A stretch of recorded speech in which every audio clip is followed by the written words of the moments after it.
Olá, sejam bem-vindos.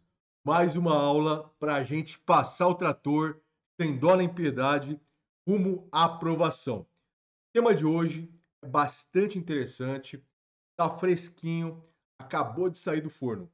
Tema: julgado de crimes sexuais. Vai despencar nos concursos de delegado de polícia, concurso de Minas e também de outros estados. Então, peguem o papel, peguem a caneta para a gente anotar. Antes, como eu sempre faço, vou me apresentar para quem não me conhece. Então, vamos lá. Quem sou eu? Meu nome é Tiago Garcia, eu sou delegado de polícia, professor, escritor e palestrante. Além disso, também sou psicanalista e tenho pós em neuropsicologia. Já estou caminhando para o meu 20º livro escrito, sendo que um dos últimos foi lançado lá no STJ, em Brasília. Acabei de receber aqui em São Paulo a condecoração Heróis da Revolução de 32, uma das maiores honrarias concedidas pelo Estado de São Paulo. Além disso, na época que eu era concurseiro, eu consegui 3 feitos raros. Fui aprovado para delegado, a primeira tentativa, aos 24 anos, e ainda fiquei entre os primeiros colocados. Já estou há 14 anos treinando concurseiros com inúmeros alunos da mentoria aprovados para delegado de polícia e também para outras carreiras. Professor, eu sou novo aqui. Como que funciona a aula de sábado? As aulas semanais, eu faço elas todo sábado às 11 da manhã, ao vivo. Se você não puder participar das aulas ao vivo, você tem depois alguns dias para você ver a gravação, tá bom? Depois sai do ar. Então, se você quiser receber os links das próximas aulas sábados, é só você permanecer na minha comunidade do WhatsApp, que você já está lá. Se você não está lá ainda, entra lá no meu Instagram, o Delta Thiago, com TH, e lá na minha bio tem um link para você clicar e entrar na comunidade das aulas sábado de graça. Essas aulas são incomparáveis, nem nos cursos pagos você encontra essas aulas, porque elas te preparam para a prova objetiva, para a prova escrita, para a prova oral. Aqui a gente vê lei, doutrina, jurisprudência, direito comparado, penal, processo penal, legislação especial, direitos humanos. Só perde quem é trouxa, tá bom? Então vamos lá. O que mais? Professor, mentoria. Tem vaga na mentoria? Mande para mim uma mensagem se você quer fazer mentoria para delegado de Minas Gerais ou para delegado de São Paulo no ano que vem ou para qualquer outro concurso de delegado. Mande para mim uma mensagem para a gente conversar, porque lá na mentoria vou pegar na sua mão para te conduzir, para acelerar a sua aprovação para delegado, para delegada de polícia, tá bom? Então manda lá no WhatsApp, anota aí, 011 91 089 9002. Só mandar o WhatsApp lá para mim, ou também você pode mandar um direct lá no meu Instagram. Beleza? Então vamos agora para o tema da nossa aula de hoje, porque eu já fiz a minha breve apresentação. Vamos lá. Tema da aula. Tema da aula: tipificação criminal da relação Sugar Baby e Sugar Daddy ou Sugar Mommy. Vamos lá. Primeiro, eu vou explicar para vocês o caso concreto, para depois a gente estudar ponto a ponto esse caso concreto, para você acertar na sua prova objetiva, na sua prova escrita ou na sua prova oral. Então vamos lá. Qual que foi o caso concreto? Foi o seguinte: um estrangeiro veio ao Brasil e esse estrangeiro ele entrou em um app tipo Tinder. E nesse app, que era um app específico, ele encontrou uma garota. E lá passaram a conversar, combinaram o encontro. Esse estrangeiro, ele pagou as passagens da garota, da menor, ela tinha 14 anos, e além de pagar as passagens dessa menor, ele também pagou as passagens para a família, para a mãe. Essa família pegou o avião e foi para o Rio de Janeiro, onde esse estrangeiro estava hospedado. Lá no Rio de Janeiro, esse estrangeiro também custeou o hotel para essa garota e para essa mãe. E aí, a partir da movimentação, populares visualizaram a cena, perceberam que a menina era menor de idade, estava já com um cara mais velho, com coroa, e aí acionaram a polícia. A polícia, analisando as imagens do hotel, viu que esse cidadão tinha apalpado as nádegas da menina e tinha dado um beijo nela. E depois encontraram esse homem com essa garota no quarto do hotel sem roupa. A partir disso, houve a investigação, houve a ação penal e o caso foi parar no Superior Tribunal de Justiça. E que o STJ decidiu, professor? Tá? O STJ decidiu que essa situação caracteriza o crime de exploração sexual. Além disso, o STJ fixou uma tese que vai cair na sua prova. Qual foi essa tese? A seguinte, eu vou ler aqui para vocês. O relacionamento entre adolescente maior de 14 e menor de 18, Sugar Baby, guardem bem essa faixa etária, maior de 14 e menor de 18 anos. E um adulto, que pode ser o Sugar Daddy ou o Sugar Mommy, e aqui no caso, né, a primeira expressão é usada quando é homem, e a outra aqui é usada quando é mulher. Então, tanto faz aqui o velho da lancha ficar com a novinha ou a avó da lancha ficar com o novinho. Não importa. Esse tipo de relação, pessoal, ficou muito conhecida nos últimos tempos. Ela se caracteriza quando uma pessoa mais nova, menino ou menina, passa a se relacionar com uma pessoa mais velha, homem ou mulher. Essa pessoa mais velha, ela tem uma característica. Qual característica? Grana, sucesso profissional, uma pessoa bem-sucedida.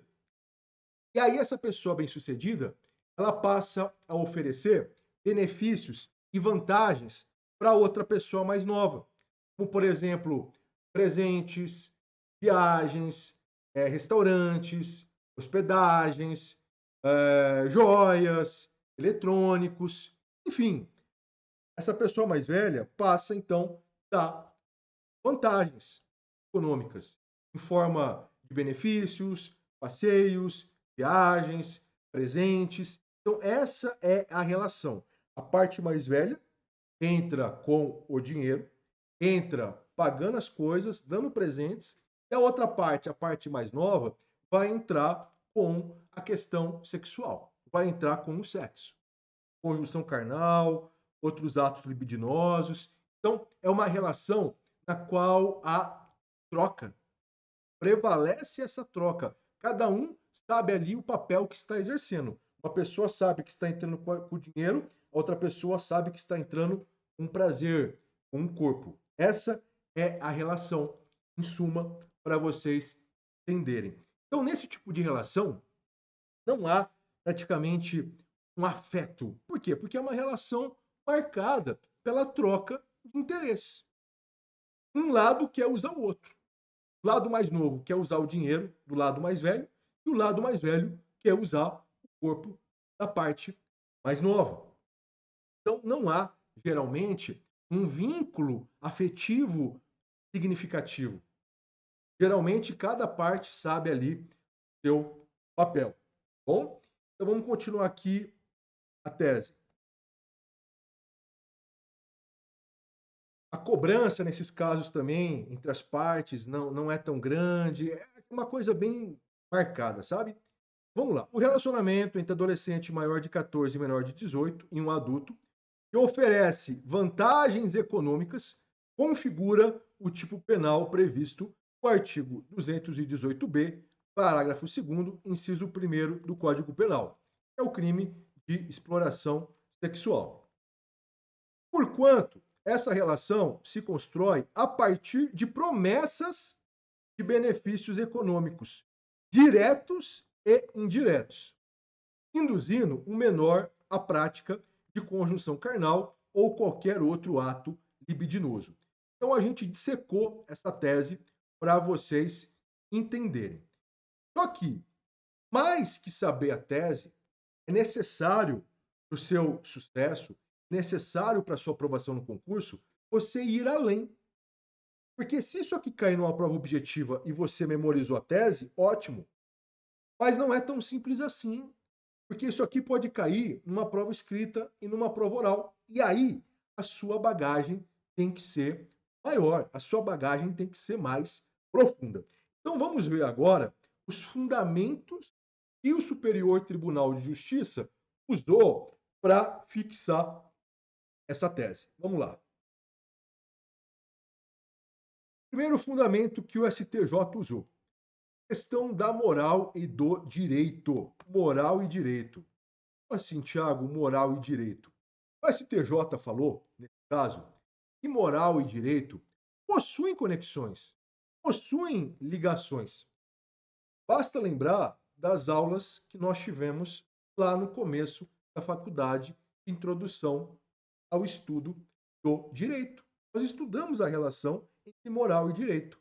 E nesse julgado, o STJ fala aí, moral e direito possuem sim ligações, principalmente os crimes contra a dignidade sexual, porque nesses crimes o legislador, ao tipificar a conduta, ele demonstra a reprovação moral por parte da sociedade em relação à conduta prevista como típica. Então, moral e direito possuem ligação, principalmente nos crimes contra a dignidade sexual. Isso é importante porque acaba envolvendo um pouco sobre a filosofia do direito. Então, numa prova escrita, é interessantíssimo você citar, porque o STJ faz esse link. Outro fundamento que o STJ utilizou nesse julgado que nós estamos analisando é a questão da vulnerabilidade absoluta e relativa. Aqui você tem que lembrar que quando há relação sexual, qualquer formato, entre a pessoa, o autor ou a autora e a vítima menor de 14 anos, há uma presunção de vulnerabilidade absoluta. Porque para o direito penal, o menor de 14 anos, ele não tem capacidade de consentir em relação à prática sexual. Então há uma presunção absoluta de vulnerabilidade em relação ao menor de 14 anos. Ele não tem consentimento válido para praticar atos sexuais, conjunção carnal e outros atos libidinosos. A lei presume isso de forma absoluta. Então, por mais que haja consentimento do menor de 14 anos em relação à prática sexual, o autor, a autora, vai responder por estupro de vulnerável, porque nesse caso, a faixa etária, o critério etário, o critério biológico, é usado de forma absoluta. Fez ato sexual com menor de 14 anos, é estupro de vulnerável. Ponto final, vulnerabilidade absoluta, presunção absoluta. Aí o STJ vem e diz que há também a vulnerabilidade relativa. E essa vulnerabilidade absoluta, como eu falei, ela abrange menor de 14 anos. Essa vulnerabilidade relativa, ela vai abranger quem? O maior de 14 e o menor de 18 anos. Por isso que a tese cita essa faixa etária. Porque aqui nessa faixa etária, nós temos uma vulnerabilidade relativa. Por que vulnerabilidade relativa, Tiago? Porque o legislador, ele aceita que o maior de 14 e o menor de 18 anos pratique atos sexuais. Só que ele pune essa faixa etária em relação a determinadas circunstâncias, em relação a determinados contextos.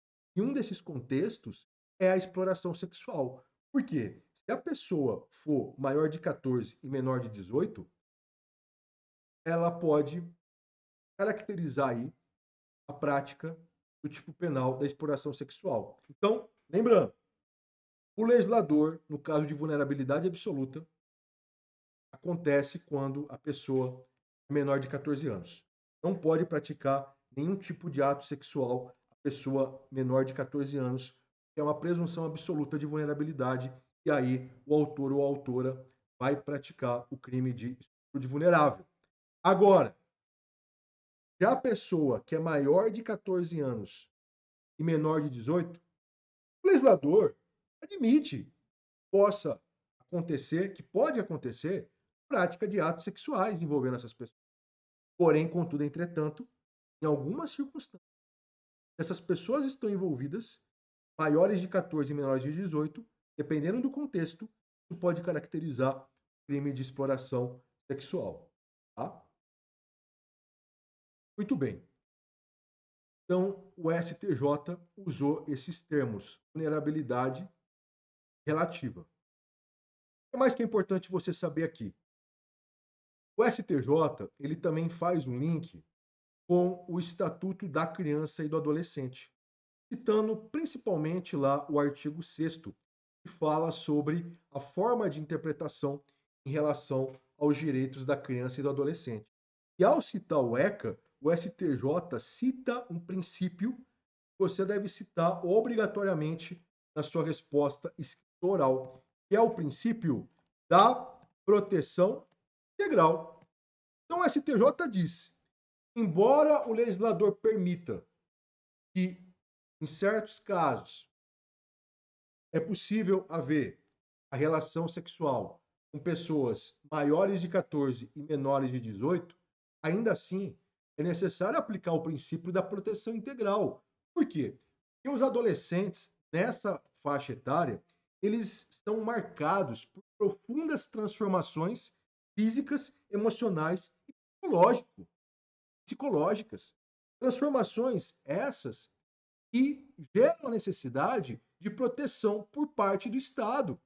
Porque as pessoas nessa faixa etária, elas ainda são vulneráveis, ainda que relativamente. As pessoas ainda estão em formação, elas não possuem ainda capacidade plena, elas não possuem ainda a maturidade necessária para independência total na vida social e na vida sexual. Por isso que tem que aplicar o princípio da proteção integral, por isso que o Estado tem que intervir em favor delas, protegendo-as. Bom? Mas o STJ, ele também fundamenta essa tese que nós estamos estudando nos desafios da contemporaneidade. Quais são esses desafios que o STJ cita? Principalmente dois que você deve lembrar para a sua prova escrita oral. O primeiro desafio da contemporaneidade que o STJ cita é a questão da hipersexualidade, hipersexualização. Por quê? Com o desenvolvimento da internet e da tecnologia, os adolescentes estão muito expostos a essa questão da sexualização precoce. É fácil acessar sites de pornografia. É fácil acessar conteúdos de teor sexual. Então, a molecada, a meninada, estão cada vez mais precoces, estão cada vez mais sexuais. Então, é um desafio da contemporaneidade, porque na época do avô da sua avó, não havia essa facilidade para ter acesso a conteúdos sexuais. Não havia também essa facilitação que a internet hoje proporciona, que os meios de comunicação hoje proporcionam. Então, os adolescentes de hoje, do ponto de vista sexual, estão muito mais avançados do que os adolescentes de antigamente, em razão da rapidez, em razão da facilidade proporcionada pela internet. Então, é um desafio da contemporaneidade. Os adolescentes deveriam buscar instrução, educação, formação, ética, moral, mas não. Perdem tempo com dancinhas, perdem tempo com redes sociais, ficam viciados nos celulares e acabam também, desde cedo, tendo contato com a pornografia, que é um dos piores vícios do século XXI. Então, isso tudo desperta o interesse sexual. Por isso que a molecada está transando cada vez menos idade. E isso gera necessidade de debate, gera necessidade de reflexão. Outra coisa que o STJ cita é a falta de educação sexual, em muitos casos, por parte do Estado, por parte das famílias, que acabam não orientando de forma adequada e correta os jovens em relação ao desenvolvimento das sexualidades. Bom, então é um outro desafio da contemporaneidade. O STJ também é claro ao afirmar que, nesse caso que nós estamos analisando, o da lancha com a novinha, o consentimento da vítima não importa, porque é um consentimento que não é válido. A vítima, o adolescente, nesse caso, ele não tem capacidade plena para dar um consentimento válido, tá bom? Então também toma muito cuidado com isso aqui. Outro ponto super interessante dos fundamentos do STJ é a citação em relação às correntes de pensamento do libertarianismo e do utilitarismo. Olha que interessante. Isso aqui, para cair na sua prova, é 1 minuto. Se o examinador quiser pegar você de jeito, seja na prova escrita, seja na prova oral, ele vai jogar essa para você. Ele vai falar isso para você, candidato, candidata, certe sobre a tipificação da relação Sugar Baby, Sugar Daddy, à luz do libertarianismo, do utilitarismo, conjugando-os com o direito penal.